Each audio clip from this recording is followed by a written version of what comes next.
નમસ્કાર મિત્રો।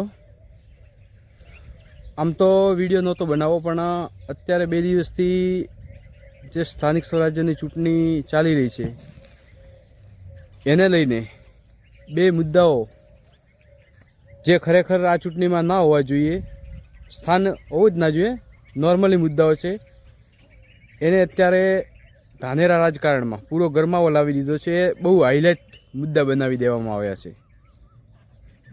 એ બંને મુદ્દાને લઈને આપણે થોડી સ્પષ્ટતા કરવા આવ્યો છું। એક પહેલો મુદ્દો છે ભાજપ, ધાનેરા ભાજપના આગેવાન ભગવાનદાસ પટેલે એક સભામાં કંઈક કહ્યું છે કે ભાઈ પાણી માટે પાઇપો નખાઈ છે અને પાણી આવવા માટે સત્તા જોઈએ, એવું કંઈ નિવેદન છે એમનું। એ નિવેદનને લઈને ધાનેરામાં દરેક લોકો સુધી એક વાત થઈ રહી છે, ચર્ચા થઈ રહી છે, અને કોંગ્રેસ દ્વારા પણ એક નેરેટિવ સેટ કરવામાં આવી રહ્યું છે કે ભગવાનદાસે જનતાને ધમકી આપી કે તમે વોટ નહીં આપો તો તમને પાણી નહીં આપી, એવી ધમકી આપી। કારણ કે હકીકત વસ્તુ આમાં અલગ જ હોય છે, દરેક વખતે જાણવા મળે છે। એમનો કહેવાનો અર્થ શું છે એ આપણે સાઈડમાં મૂકીએ। અત્યારે મુખ્ય મુદ્દાની વાત કરીએ તો શું આપણે પોતાને પહેલાં વિચારવાની જરૂર છે કે શું સત્તા વગર પાણી મળવું શક્ય છે ખરું? એ ખરેખર આપણે વિચારવા જેવું છે। કારણ કે આપણે 2012થી સતત જોતા આવ્યા છીએ। 2012માં પણ છેતરાણા, 2017માં પણ એવું થયું, 2022માં પણ એવું જ થયું। મૂળ મુદ્દાઓ ભટકાવી નેતાઓ પોતાના રેટલા દરેક ચૂંટણીમાં શેકતા હોય છે। ચલો માની લઈએ 2022ની જ વાત કરીએ। અપક્ષના ધારાસભ્ય માવજીભાઈ દેસાઈએ ચૂંટણી લડ્યા, જે જાતિવાદ આધારે જે બધું બન્યું અને એમની વિજય થયો। ત્યારબાદ અત્યારે 2-3 દિવસ પહેલાં એક માવજીભાઈનો જ વિડીયો આવ્યો છે કે કામ કરવું હોય તો એના માટે સત્તા પક્ષનો સાથ હોવો જરૂરી છે, અથવા સત્તા પક્ષમાં રહેવું જરૂરી હોય છે।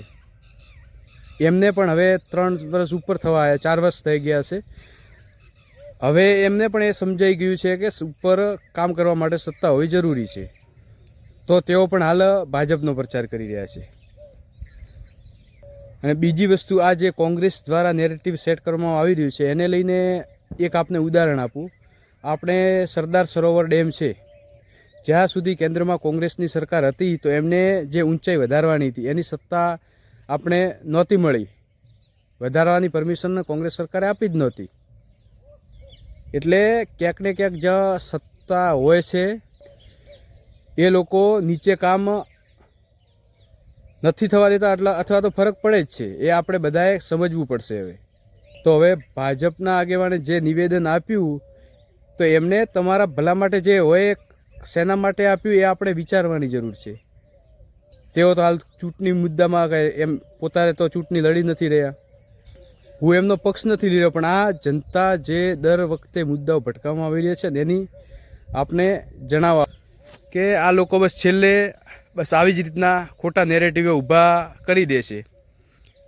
અને એ પણ હકીકત છે, તમારે પણ વિચારવા રહ્યું કે જો પણ તમારે કામ કરવું છે, કામ થશે જ। જો ભાજપની સરકારની નીતિમાં પાણી આપવાની ખોટ હોત તો અત્યાર સુધી જે તળાવો ભરવાની પ્રક્રિયા ચાલુ છે એ ચાલુ શું કામ થાત? એટલે ધાનેરામાં દર વખતે ફેશન બની ગઈ છે, ચૂંટણી આવે લોકોને આવા ખોટા જે ભ્રમિત કહેવાય ને એવા વાતાવરણમાં નાખી દેવામાં આવે છે। પણ હકીકતમાં મુખ્ય વાયદા એવા હોવા જોઈએ કે તળાવો ક્યારે ભરાશે, બધા તળાવો, ગામમાં 2 તળાવો હોય તો એની પણ એમની પાસે સાથે રહીને કયા આગેવાન કહે છે ચોક્કસથી બધા તળાવો ભરાય એવી રીતનું આયોજન કરી શકે છે। બીજી વસ્તુ કે આપણે રેલ નદીમાં પાણી ક્યારે નાખશો, એવા બધા મુદ્દાઓ લાવો। પેલાએ આમ કીધું ને પેલાએ આવું કરી નાખ્યું ને પેલાએ સાથ ના આપ્યો ને એવું બધું નથી હોતું। ચૂંટણીમાં તમારે કામ કરવું હોય તો વિકાસના મુદ્દા ઉપર જે પણ મત માગે એને મત આપો। એટલે આ જ વિનંતી કરવા આવ્યો છું ધાનેરાની જનતાને કે ખોટા ભ્રમિત થવું નહીં, ખાલી જે પણ કામ કરી શકશે, હવે તમારે મનોમંથન કરવાની જરૂર છે કે 2012થી અત્યારે 2026 સુધી કેટલા કામો આપણે થયા એનું ઉદાહરણ લઈ લો અને પછી તમે વિચારો કે સત્તા પક્ષની વિકાસમાં કેટલી ભૂમિકા હોય છે. કોઈ પણ છે જ્યાં પોતાનો ધારાસભ્ય હોય ત્યાં વધારે કામ કરે એ સ્વાભાવિક છે. કોઈ પણ સરકારો એ કરતા જ આવ્યા છે. એનું તમને આગળ ઉદાહરણ આવ્યું સરદાર સરોવર ડેમ, જેની મંજૂરી કોંગ્રેસ સરકાર કેન્દ્રમાં હતી ત્યાં સુધી ગુજરાતને નહોતી મળી.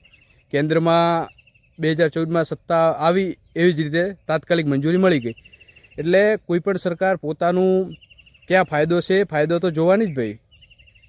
એટલે તમારે એ મુદ્દાઓથી ભ્રમિત થવાનું નહીં. સીધું વોટ કોને આપવું, વિકાસના મુદ્દા ઉપર જે પણ વોટ માંગે એને જ વોટ આપો.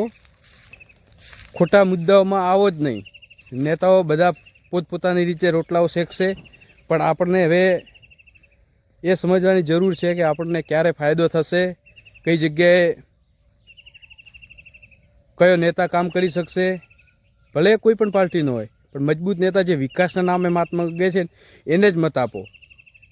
ખાલી બીજા નેતાએ આમ કહ્યું એટલે અમને મત આપી દો, તો એને મત આપવાથી આ બે માવજીભાઈ જેવું થશે. 2022માં શંકરભાઈની વિરુદ્ધમાં બધું જઈને મતદાન માંગ્યું, તો અત્યારે છેવટે ભાજપમાં જ આવવું પડ્યું. કારણ કે એમને નિવેદન આપ્યું છે કે ભાઈ કામ કરવા માટે સત્તા હોવી જરૂરી છે. એટલે હવે તમારે સમજવાની જરૂર છે. આ તાજું ઉદાહરણ તમારી સામે છે. એ વાતમાં કોઈ તથ્ય નથી, એટલે એ વાતથી ભ્રમિત ન થઈ. જે પણ સારા સારા ઉમેદવારો છે કોઈ પણ પાર્ટીના હોય, હું પાર્ટીનો કોઈનું નથી કહેતો, આ જે ભ્રમિત ચાલી રહ્યું છે એને લઈને આ સ્પષ્ટતા કરી રહ્યો છું કે તમે, હું એવું નથી કહેતો તમે ભાજપને વોટ આપો, કોંગ્રેસને આપો, જેને આપવા એને આપજો, પણ સારા ઉમેદવારને આપો જે કામ કરી શકશે. ખાલી વાયદા નહીં, પછી 2 વર્ષ પછી કહેશે ભાઈ મારે તો ઉપર સત્તા જ નહોતી, કઈ રીતે કામ કરું. કામ માટે તો કે સત્તા હોવી જરૂરી છે. એવું બધું નહીં, કોઈ પણ કામ કરી શકે એને જ મત આપો અને ખોટા ભ્રમિત વાયદાઓમાં ના આવો. એ જ અસ્તુ. ભારત માતા કી જય.